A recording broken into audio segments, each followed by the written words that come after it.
Hello. You may have heard the phrase, "it's not rocket science," meaning that a task is not complicated.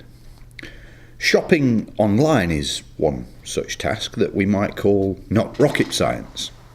Choose what you want to buy, put in your delivery address, your credit card details, tick that you accept the terms and conditions, and bingo, job done. No trawling around the high street or shopping centre for hours. You can do your shopping in your pyjamas if you wish. But I was reading the other day that it might not be so straightforward, and may over time become slightly different or possibly worse. Even shopping on the high street or shopping centres is changing, as shops try to force their customers into some kind of online communication. Let me start by firstly looking into what's changing in actual shops, and then I'll consider the online shopping. You may, if you go to shops rather than buying online, have noticed something happening when you go to the counter to pay. It's happened to me once or twice. The store assistant asks if you have an online account. If you have not, they take your email address so that they can send you an e-receipt, an electronic receipt for your purchase. It's difficult to lose an e-receipt because it's in your email, so if you need to return the item you're buying, you can print the receipt for that purpose. It is notoriously difficult to return items to shops without a proof of purchase in the form of a receipt. Now, you might be forgiven for thinking that the shop is doing the right thing, and saving paper, of course, but think again. Once the shop has your email address, they can contact you with marketing promotions. For quite a few years now, websites have generated income by advertising different products. More recently, that advertising has been targeted to the specific internet user.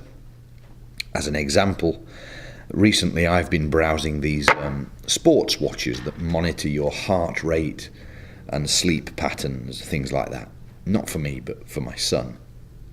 And sure enough, I've started seeing adverts for Fitbits, Jawbones, Garmin Vivo Actives, and similar products on a lot of different websites. Now, how do the advertisers manage to do this? The simple answer is cookies. Clear your cookies and the targeted adverts stop. Shops that offer both an online and physical presence are now looking at ways to tempt you to spend more money with them.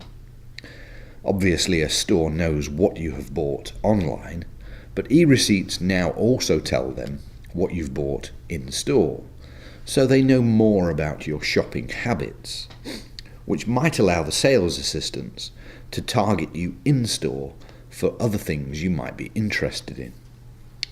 Going even further than that, many shops now have apps that you can download to your phone to browse products and read reviews more easily.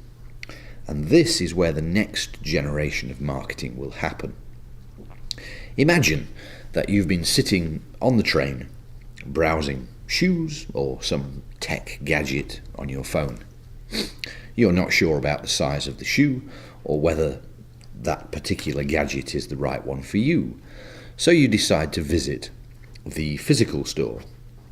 As you walk into the store, an assistant greets you with the exact pair of shoes or the exact gadget that you were looking at. Imagine that. It would be like magic, wouldn't it?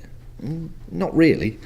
If you were using the store's app, that app can track where you are, it can alert the staff to your arrival at the shop, and which products you were looking at, hence which products you were interested in. Voila! The staff member is ready to present to you the item you seemed interested in. Now, if you're skeptical about this, look for the Red Ant Company online and find out more about what they do. It's pretty interesting. For me, there are certain shops and products that I don't mind receiving emails about, so I'd have no problem in giving them my email address for an e-receipt. If you are a bit wary of giving too much, personal information away online, be careful with apps and be careful of giving away your email address to anyone and everyone. And delete your cookies regularly. Talking of cookies, I was reading a newspaper article that surprised and I think scared me in equal measure. It was about the apparently random cost of booking flights on the internet. You might be familiar with this, so let's work through an example to explain. Let's say you are booking a flight from London to Singapore to fly in about 6 weeks' time. You look today at prices and they're about £650. You look an hour or so later after browsing other flight options and the price has increased. Oh no, you think. If it's going up in price, I'd better book now in case it goes up again or gets fully booked. So you do, you book the flight. But possibly that was a mistake. If you had deleted your cookies, then searched for the same flight again, the price may have reverted back to the original cheaper one. This tracking of your internet searches in order to jack up prices is not proven, but is widely reported on the internet. Another way around it is to do the same search through a private browsing window which blocks cookies. Now this is part of a wider topic that I'll aim to return to in a later talk. It's called personalised pricing or differential pricing. But for now I think that's enough of tech and shopping, so thank you.